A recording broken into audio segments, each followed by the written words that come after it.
Total గా ఈ hub లో మనకి 6 పోర్ట్స్ అయితే ఉన్నాయన్నమాట. ఆల్రెడీ వీటిని యూస్ చేస్తూ ఇంతకు ముందు ల్యాప్టాప్ లో అయితే ఉందన్నమాట. సో ఎవరైనా ఆ వీడియోని చూడని వాళ్ళు ఉంటే ఒకసారి చెక్ చేయండి, మన ఛానల్లో వీడియో అయితే ఉంది. ఫైనల్ గా బిల్డ్ క్వాలిటీ గురించి మనం మాట్లాడుకున్నట్టయితే ఈ బిల్డ్ క్వాలిటీ వచ్చేటప్పటికి ఇదంతా పైన మనకి ప్లాస్టిక్ మెటీరియల్ తో వస్తుంది అండ్ అలానే ఇది మొత్తం రబ్బర్ కోటింగ్ తో వస్తుంది అనమాట. సో బిల్డ్ క్వాలిటీ అయితే చాలా బాగుంది ఫ్రెండ్స్. మౌస్ అనేది మనకి ఈ విధంగా ఉందన్నమాట.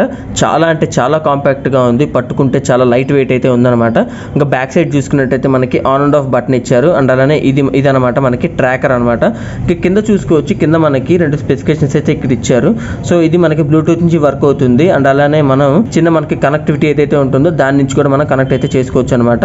అండ్ అలానే మనకి కింద చూసుకోవచ్చు మనకి రబ్బర్స్ అయితే ఇచ్చారనమాట. సో ఇటుపక్క సో ఇది దేనికంటే మనకి స్టెబిలిటీ కోసం అనమాట. మనం ఎప్పుడైతే మూవ్ చేస్తూ ఉంటామో మనకి స్టేబుల్ గా మౌస్ అనేది మూవ్ అవుతూ ఉంటుంది అనమాట. దానికోసం ఈ రబ్బర్స్ అనేవి ప్రొవైడ్ చేస్తారు. ఫైనల్ గా మీరైతే చూసుకోవచ్చు, కవర్ తీసిన తర్వాత మనకి ఈ విధంగా అయితే కనిపిస్తుంది అనమాట కీబోర్డు. సో చాలా బాగుంది, ఫినిషింగ్ అయితే ఆసమ్ ఉందని చెప్పుకోవచ్చు, అంత బాగుంది. ఇంకా మనం దీని మీద మనం క్లిక్ చేస్తున్నట్టయితే సౌండ్ అయితే అస్సలు లేదనమాట. ఇది కూడా సైలెంట్ గానే వర్క్ అవుతుంది అనమాట, చాలా బాగుంది. ఇంకా బ్యాక్ సైడ్ చూసుకున్నట్టయితే యాపిల్ లోగో అయితే మీకు కనిపిస్తుంది, ఇక్కడ మీరు చూసుకోవచ్చు. ఇక్కడ మనకి లాస్ట్ లో కొన్ని కార్నర్స్ లో మీకు 4 రబ్బర్స్ అయితే మీకు కనిపిస్తున్నాయి, ఇక్కడ చూసుకోవచ్చు. సో కీబోర్డ్ లో మనం పైన సైడ్ చూసుకున్నట్టయితే మనకి ఇక్కడ మీకు పోర్ట్ అయితే కనిపిస్తుంది కదా. సో ఈ పోర్ట్ లో మనం ఈ కేబుల్ అయితే ఇన్సర్ట్ చేసుకోవాలి. ఈ కేబుల్ మనం ఇన్సర్ట్ చేసుకున్నప్పుడు ఇక్కడ మనకి 2 పోర్ట్స్ ఉన్నాయి కదా. సో ఈ 2 పోర్ట్స్ లో మనకి లైట్నింగ్ పోర్ట్ అయితే మనకి యూజ్ అవుతుంది అనమాట ఇన్సర్ట్ చేసుకోవడానికి. ఇక్కడ చూడొచ్చు, లైట్నింగ్ పోర్ట్ తో నేను ఈ విధంగా ఇన్సర్ట్ అయితే చేశాను.